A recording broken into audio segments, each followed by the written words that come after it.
मेरा नाम प्रशांत है।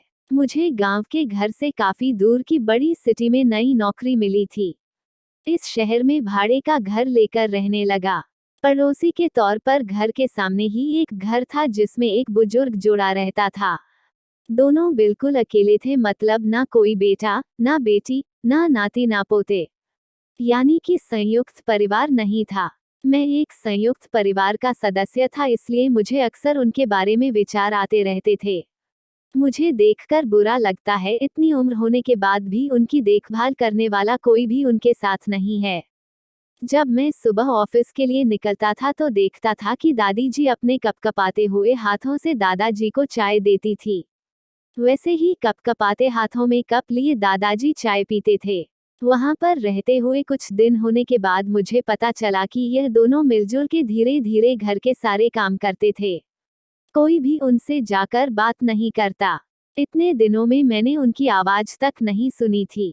जब मैं शाम को ऑफिस से घर आता था तब दोनों को घर के आंगन में बैठा पाता था और उन दोनों के ही चेहरों पर थकान साफ साफ पड़ पाता था। मेरा मन कई बार करता कि उनसे जाकर बात करूं, लेकिन फिर किसी वजह से मेरे पाँव वहीं पर थम जाते। मैं जब जब उन्हें देखता था मुझे मेरे दादा दादी की बहुत याद आती और मैं घर पर फोन लगाकर उनसे बात कर लिया करता। एक संडे जब मुझे ऑफिस में छुट्टी थी तो मैंने देखा दादी जी काम कर रही थी, लेकिन उन्हें रोज की अपेक्षा आज काम करने में कुछ ज्यादा ही तकलीफ हो रही थी। मैंने उनके पास जाकर पूछा कि दादी जी, आपकी तबीयत तो ठीक है ना? क्या मैं आपकी कोई मदद कर सकता हूँ? उन्होंने प्रतिक्रिया नहीं दी। मैंने दोबारा उनसे पूछा, बताइए दादी जी, मैं क्या करूँ आपके लिए? उन्होंने फिर भी कोई उत्तर नहीं दिया।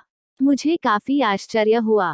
कुछ मिनटों बाद दादाजी वहां आए और वह भी कुछ नहीं बोले।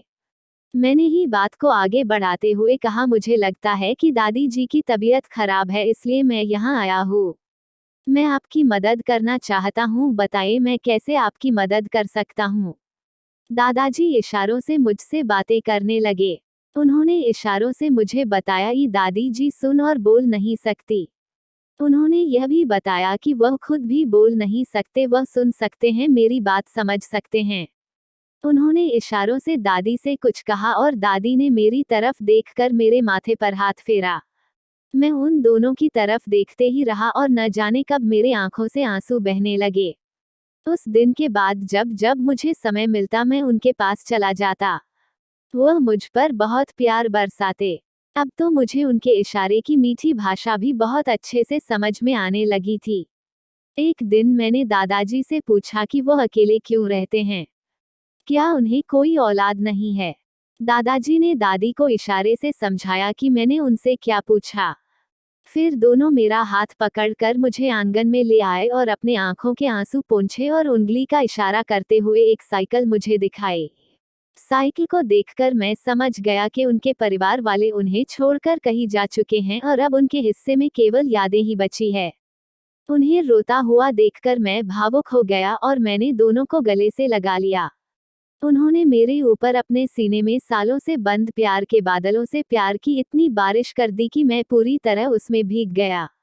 दोस्तों, इस कहानी से कई लोग कनेक्ट कर पाएंगे क्योंकि यह सिर्फ कहानी नहीं है, यह कई सारे बेचारे बुजुर्ग लोगों की सच्ची दास्तान है।